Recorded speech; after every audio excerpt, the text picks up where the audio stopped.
வணக்கம், welcome to Chitra முட்லிஸ் kitchen. இன்னைக்கு என்ன பார்க்க போறோம்னா, சொரக்கால வந்து ஒரு சூப் ஒன்று பண்ண போறோம். அப்புறம் சொரக்கால கூட்டு, உருளைக்கிழங்கு காரக்கறி, இதுதான் நம்ம இன்னைக்கு பார்க்க போறோம். ஸோ ஃபர்ஸ்ட் நம்ம வந்து கூட்டுக்கு ரெடி பண்ணிடலாம். நான் எப்பயும் போல வந்து ஒரே ஒரு கரண்டி பாசிப்பருப்பு, 1 டேபிள் ஸ்பூன் வந்து கடலைப்பருப்பு எடுத்துட்டு நல்லா வாஷ் பண்ணிட்டு தண்ணியில் ஊற வச்சு ரெடியாக எடுத்து வச்சிருக்கேன். ஸோ இதில் வந்து ஒரே ஒரு கட்டி பெருங்காயம் போட்டுக்கலாம், கொஞ்சம் மஞ்சப்பொடி, அப்புறம் கட் பண்ணி வச்சிருக்கிற சுரக்காயை சேர்த்துடலாம். இப்போ நம்ம கூட்டுக்கு ரெடி பண்ணுறோம். நல்லா ஒரு டம்ளர் தண்ணி விட்டுக்கலாம்.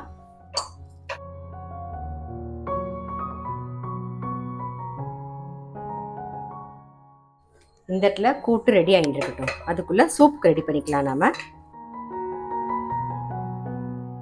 வெண்ணெய் இருந்தால் வெண்ணெய் சேர்த்துக்கலாம். நான் ஒரே ஒரு ஸ்பூன் வந்து ஒரு ஸ்பூன் தான் எண்ணெய், ஒரே ஒரு ஸ்பூன் சேர்க்குறேன்.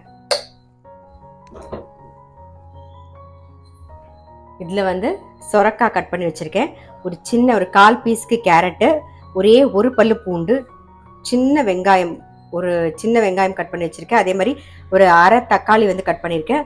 ஒரே ஒரு கைப்பிடி கொத்தமல்லி எடுத்திருக்கோம். அப்புறம் வந்து ஒரு கைப்பிடி வந்து கீரை எடுத்திருக்கேன். ஸோ அதுவும் கட் பண்ணி வச்சுருக்கேன். இப்போ இதெல்லாம் தான் நம்ம சேர்க்க போகிறோம்.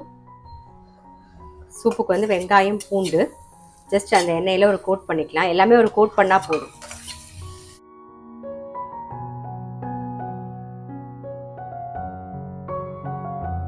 கட் பண்ணி வச்சிருக்கிற கீரையை சேர்த்துக்கலாம்.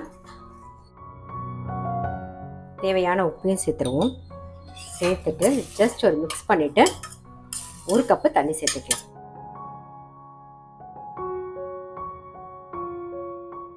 சூப்பு இந்த பக்கம் வெந்துட்டுருக்கட்டும். கடாய் வச்சுருக்கேன் அடுப்பில், அதில் எண்ணெய் விட்டுக்கலாம். உருளைக்கிழங்கு கறி தான் ரெடி பண்ண போகிறோம். எண்ணெய் நல்லா காஞ்செடுத்து கடுகு உளுத்தம்பருப்பு தாளிச்சிக்கலாம். கொஞ்சம் கறிவேப்பிலை, கட் பண்ணி வச்சிருக்கிற உருளைக்கிழங்கையும் சேர்த்துருவோம்.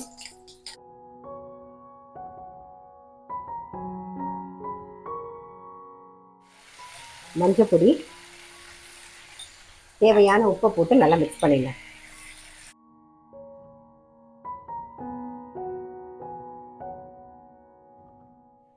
சிம்மில் வச்சு மூடி வச்சுருவோம், வெந்துட்டு இருக்கட்டும். ஸோ இப்போ இதெல்லாம் கிளியர் பண்ணிடலாம்.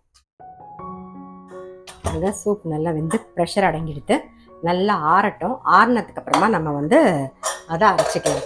இந்த பக்கம் பாருங்கள், கூட்டும் நல்லா ப்ரெஷர் அடங்கிடுத்து.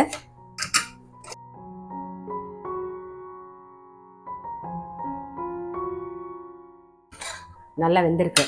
இப்போ இதில் என்ன பண்ண போகிறோன்னா, நான் வந்து தேங்காய், பச்சை மிளகாய், சீரகம் அரைச்சி ரெடியாக வச்சுருக்கேன். ஸோ அரைச்ச விழுதை சேர்த்துடலாம். நம்ம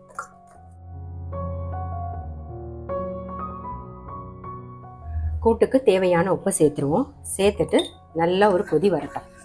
அதுக்குள்ளே இந்த பக்கம் உருளைக்கிழங்கு நல்லா வெந்தெடுத்து பாருங்கள், நல்லா வெந்திருக்கு உருளைக்கிழங்கு. ஸோ இதில் என்ன பண்ண போகிறோன்னா, காரத்துக்கு வரமிளகா பொடி சேர்த்துடலாம். காரம்லாம் உங்களுக்கு வந்து இந்த மாதிரி பார்த்து போட்டுக்கோங்க. அப்புறம் கொஞ்சம் பெருங்காயப்பொடி நல்லா மிக்ஸ் பண்ணிடுவோம் ஃபஸ்ட்டு. இப்போ உருளைக்கிழங்கு கறிக்கு அரிசி மாவு சேர்த்துக்கலாம். நல்லா கிறிஸ்பாக வரும், அதுக்காக தான் சேர்க்குறோம்.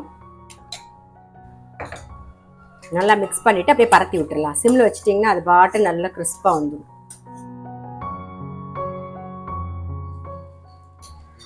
இந்த பக்கம் கூட்டுக்கு வந்து அரைச்சி விட்டுருந்தோம், நல்லா ரெடி ஆகிடுது.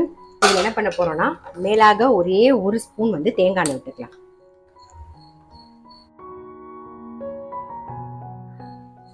எப்பயும் போல் தாளிக்கிறதுக்கு ஒரு ஸ்பூன் தேங்காய் எண்ணெய், கடுகு உளுத்தம்பருப்பு சீரகம் வந்து தாளிச்சிக்கலாம்.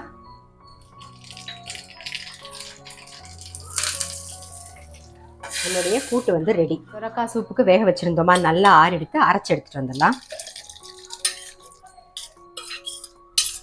சூப்புக்கு அரைச்சாச்சு. இப்போ இதுக்கு தேவையான அளவு நம்ம தண்ணி மட்டும் மிக்ஸ் பண்ணிட்டா போதும். மிக்ஸ் பண்ணிட்டு ஒரு கொதி விட்டுருவோம்.